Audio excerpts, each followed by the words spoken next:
Olá, tudo bem? Eu espero que sim. Meu nome é Gederson Freitas e hoje, 27 de fevereiro, eu selecionei os seguintes destaques para o Notícias do Mundo de Segurança da Informação.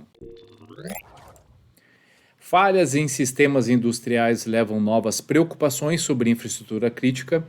Na guerra, o cybercrime não dispara armas, mas também mata. E a União Europeia exige remoção do TikTok de dispositivos de trabalho. E eu começo com essa notícia que fala: falhas em sistemas industriais levantam novas preocupações sobre infraestrutura crítica. Uma série de novos relatórios sobre vulnerabilidades em sistemas de tecnologia operacional está levando novas preocupações sobre possíveis vulnerabilidades dentro das organizações de infraestrutura crítica nos Estados Unidos. Apenas nas últimas semanas, os pesquisadores revelaram falhas que, em alguns casos, podem permitir que os invasores contornem os sistemas de segurança ou forneçam acesso remoto a equipamentos que administram instalações de fabricação em empresas de energia. Os relatórios fornecem uma visão surpreendente de alguns riscos dentro de sistemas industriais que estão recebendo nova atenção após ataques cibernéticos de alto perfil, como os incidentes de ransomware da Colonial Pipeline e JBS Meatpacking. A maioria dos fornecedores de IoT industrial fornecem uma plataforma de gerenciamento baseada em nuvem, permitindo que o operador do dispositivo execute operações remotas, como alterações de configuração, atualizações de firmware, reinicialização, tunelamento do dispositivo e muito mais. Ao visar uma plataforma de gerenciamento baseada em nuvem de um único fornecedor, um invasor remoto pode expor milhares de dispositivos localizados em diferentes redes e setores. Acho que o que serve aqui de alerta, independente do setor que você atue, é se mesmo os Estados Unidos, que tem uma cultura voltada para a segurança mais forte, sofre dentro dos serviços considerados críticos com riscos e, eventualmente, até com grandes problemas, como indisponibilidade de serviços críticos, ou até mesmo algum nível de boicote que possa trazer outros tipos de prejuízo, que não é indisponibilidade, mas a perda de integridade do serviço ou do produto o qual oferece, o que podemos entender disso? É óbvio que eu tenho falado muito sobre o processo de gestão de vulnerabilidades, mas tão importante quanto o processo de gestão de vulnerabilidades é um processo adequado de gestão de riscos. Gestão de vulnerabilidades é um aspecto dentro de um processo maior que a gestão de riscos. E para se executar um processo adequado de análise e posteriormente gestão, para tomada de decisão, se vai de fato implementar controles para diminuir a possibilidade daquele risco se materializar, se vai transferir, se vai... Enfim, né, seja a ação que for tomar, é importante que meça, é importante que entenda quais são os principais pontos que precisam ser protegidos. Isso só é possível, obviamente, com uma boa análise de riscos. Então, independente do setor que você atue, independente do seu tipo de negócio, se você está inserido, de repente, numa instituição privada, num órgão público, enfim, seja lá o que for, pense no serviço e identifique aquilo que é mais crítico. A partir disso, né, desse mapeamento adequado de quais são os serviços mais críticos, quais os ativos estão envolvidos, identifique os controles e mapeie os riscos. Esse é um primeiro bom passo para se tomar decisões, né, de que caminho seguir. Na guerra, o cybercrime não dispara armas, mas também mata. Em uma hora haverá um ataque a Kiev novamente. Precisamos desses dados agora, disse a Reporters em 22 de fevereiro de 2022, Max Polyakov, empreendedor internacional de tecnologia à frente da EOS Data Analytics, segundo a RS Técnica. Durante uma ligação de 20 minutos, Max indicou ter colocado sua empresa à disposição do Ministério de Defesa da Ucrânia para auxiliar autoridades em suas estratégias contra investidas russas, mas o que tinha em mãos não era o suficiente para o que pretendia. Polyakov pediu a operadores de satélites comerciais que sobrevoavam a região que compartilhassem gratuitamente informações coletadas em tempo real, em vez de vendê-las. Precisamos disso agora.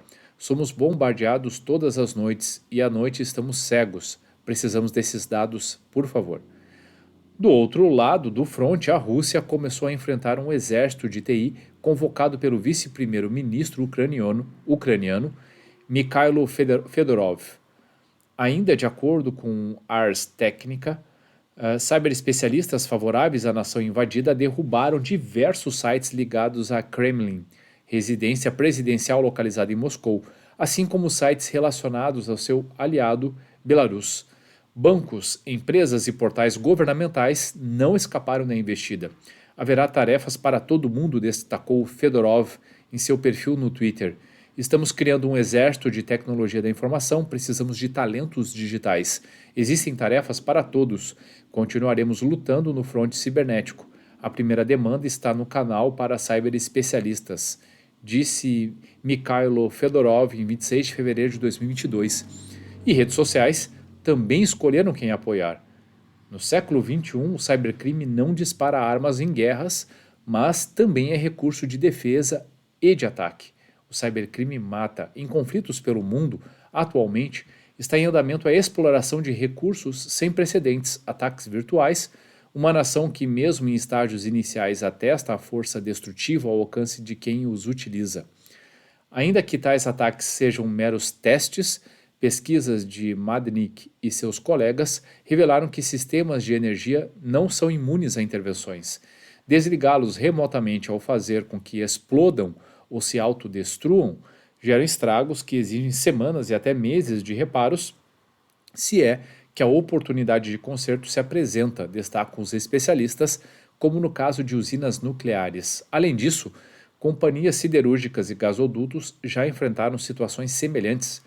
Nesse cenário, equipamentos civis ou não controlados por terceiros se tornam componentes de uma rede de guerra, e os limites dela dependem fundamentalmente da habilidade dos responsáveis pela sua construção ou por barrar seu avanço. Stuart explicou que, em essência, existem dois tipos de cyberataque, o direto e o indireto. Um cyberataque indireto, ele detalha, como os voltados a fornecimento de energia, cadeias produtivas, sistemas bancários, comunicação, transporte e abastecimento geral, não visam a alvos definidos, grupo de soldados e afins. Entretanto, comprometem o funcionamento de diversas atividades. Bem, quanto você aguenta sem eletricidade, comida, água e dinheiro? Questionou o cientista. Já um cyberataque direto, segundo o professor, tem destino certo, como roubo e eliminação de arquivos específicos. Ainda de acordo com Madnik, desencadeia consequências mais pessoais e, dependendo da estratégia de quem o coordena, pode até afetar determinada população de certa região. Nos dois casos, é preciso saber como se defender, mobilizar ações coletivas e influenciar tanto governos como setores privados para que aprimorem sistemas de segurança virtual de infraestrutura vitais para a população é uma das maneiras de conter danos de cyberataques indiretos. Stewart ponderou que, geralmente, só se descobre o nível de vulnerabilidade quando já é tarde demais para eliminar riscos. Portanto, monitorar quaisquer incidentes capazes de criar um efeito cascata de desastres e acabar com brechas, por menores que sejam, fazem parte da preparação para uma guerra digital. Nesse sentido, no início de março de 2022, por exemplo, o Senado dos Estados Unidos aprovou um projeto-lei que obriga empresas a comunicarem oficialmente às autoridades ataques dentro de uma janela de 24 a 72 horas, dependendo da situação, apontou Tripwire. Por outro lado, barrar cyberataques diretos é mais simples, segundo Madnik. Basta definir senhas seguras, manter softwares atualizados e instalar antivírus e detectores de malwares, bem como fazer backup de dados em lugares seguros para evitar perda de arquivos. Não é só isso, acho que assim tem muito mais quando se fala em ter uma estratégia robusta de segurança cibernética, mas a verdade é que o foco aqui é no quanto isso pode ser danoso. A primeira matéria já falava um pouquinho, por isso que é uma preocupação muito latente a questão dos serviços críticos, né, o que pode ou não influenciar na vida das pessoas, o que pode ou não trazer prejuízo. E nesse mundo onde há muita coisa em jogo, né, há muito interesse e uma série de conflitos entre países, É de se imaginar que esse tipo de situação possa acontecer com qualquer país. E não estando livre disso, é imprescindível que consigamos pensar adequadamente nas nossas estratégias de proteção, identificar os riscos, trabalhar adequadamente para mitigá-los a patamares aceitáveis, deveria ser foco de toda a área de segurança da informação ou segurança cibernética. Porque, muito mais do que garantir resiliência dos negócios, há muita coisa em jogo. E às vezes, o que pode ser afetado é a vida de muitas pessoas, né, que dependem ou que utilizam aquele tipo de serviço. E na última matéria de hoje, a União Europeia exige remoção do TikTok de dispositivos de trabalho. A Comissão Europeia, braço executivo da União Europeia, emitiu uma diretiva solicitando que todos os funcionários do órgão na Comunidade Europeia removam o TikTok de seus dispositivos corporativos. A suspensão também se estende aos dispositivos pessoais, quando usados para fins de trabalho. Em um comunicado divulgado nesta quinta-feira, dia 23, a Comissão Europeia disse que a medida foi tomada por motivos de segurança, sugerindo que as redes sociais rivais também estavam em seu radar. Essa medida visa proteger contra ameaças e ações de segurança cibernética que podem ser exploradas para ataques cibernéticos contra o ambiente corporativo, o órgão executivo europeu, disse a nota da comissão. Os desenvolvimentos de segurança de outras plataformas de mídia social também serão mantidos sob revisão constante. O órgão responsável por executar as decisões do Parlamento Europeu é o mais recente de uma linha de entidades públicas a banir o TikTok, aplicativo de vídeo social incrivelmente popular desenvolvido pela empresa de tecnologia chinesa ByteDance. Com mais de 1 bilhão de usuários globalmente, o TikTok suplantou o YouTube entre crianças e adolescentes em particular, levando o Parlamento do Reino Unido a abrir sua própria conta no TikTok no ano passado. Ela foi rapidamente fechada depois que os políticos levantaram preocupações sobre os dados potencialmente repassados pelo ByteDance ao governo chinês. A Câmara dos Representantes dos Estados Unidos recentemente ordenou que sua equipe de funcionários excluísse o TikTok dos dispositivos oficiais de trabalho, enquanto algumas universidades baniram voluntariamente o aplicativo das redes Wi-Fi do campus depois que governadores estaduais emitiram ordens executivas para proibir o uso do aplicativo em agências locais. A Índia foi outro país a banir o TikTok, entre dezenas de outros aplicativos desenvolvidos na China, em sua totalidade em 2020. Embora haja poucas evidências que sugiram de que o TikTok será banido nacionalmente nos Estados Unidos ou no mercado europeu em breve, a rede social está sob crescente escrutínio sobre segurança de dados, desinformação e sua conformidade ou não com a Digital Services Act da Europa, que estabelece regras destinadas a aumentar a responsabilidade e a transparência entre as plataformas online.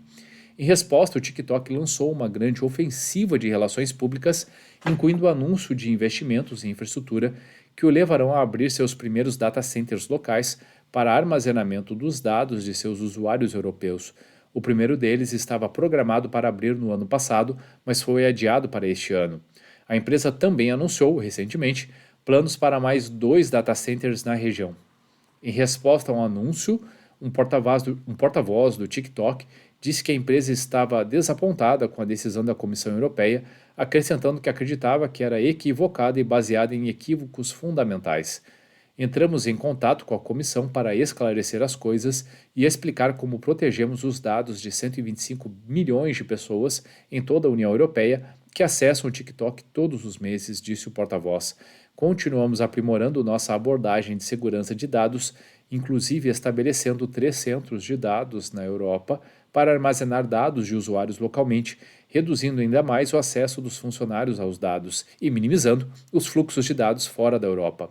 No entanto, com mais de 30 mil funcionários da Comissão Europeia agora proibidos de usar o TikTok em dispositivos oficiais, é mais do que plausível que tais proibições também permeiem os países membros da União Europeia. De fato, os órgãos públicos na Holanda foram recentemente aconselhados a evitar o TikTok antes de um mandado oficial. E em dezembro, o presidente francês Emmanuel Macron criticou o TikTok por suposta censura de conteúdo e seu impacto psicológico adverso nos jovens. Esse é um ponto extremamente complicado de opinar. Obviamente que existem uma série de interesses, né, de todos os países aqui, e desconfianças também, muito mais do que qualquer certeza, né? Não vi aqui nessa matéria, pelo menos, ou em outras que eu tenha lido, qualquer evidência de espionagem a partir desse aplicativo especificamente. Mas o ponto é, uma coisa que eu sempre defendi é que não existe, a expressão que eu sempre uso é não existe almoço grátis, ou seja, por mais que esses aplicativos utilizem anúncios patrocinados para ganhar dinheiro, obviamente, eles têm interesses em uma série de situações, né? Tanto de consumo dos usuários, como possivelmente dos seus dados.